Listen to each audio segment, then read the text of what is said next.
ආයුබෝවන් හැමෝටම. අද අපි කතා කරන්නේ මෝටර රථ ලෝකයේ සුපිරිකා මරා දමන්න. එහෙමත් නැත්නම් ගොඩ්සිලා යන විරුදාවලියලත් Nissan GT-R R35 රථය ගැනයි.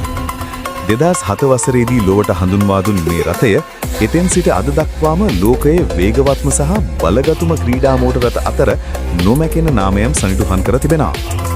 R35 රථයේ හදවත වන්නේ එහි ඇති 3.8 ලිටර් ට්වින් ටර්බෝ V6 එන්ජිමයි. මෙහි ඇති විශේෂත්වය නම් සෑම එන්ජිමක්ම ටකුමි ලෙස හඳුන්වන විශේෂඥ ශිල්පියෙකු විසින් ඉතා සියුම් ලෙස අතින්ම නිර්මාණය කිරීමයි.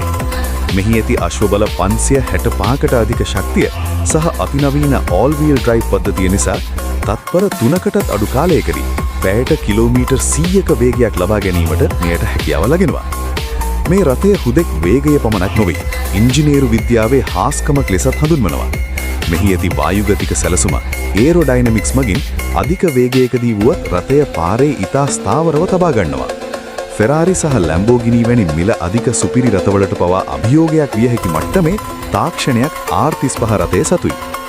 දශක එකහමාරකට වැඩි කාලයක් ලුවපුරා වාහන ලෝලීන්ගේ සිහිනයක් වූ R35 නිෂ්පාදනය දැන් අවසන් වෙමින් පැවතුණා. එය ඉතිරි කර යන උරුමය සදාකාලිකයි. වේගය, තාක්ෂණය සහ ජපන් ඉංජිනේරු ශිල්පියේ අභිමානය සොයන ඕනෑම අයෙකුට Nissan GT-R R35 යනු තවමත් නොදැවෙන තරුවක්.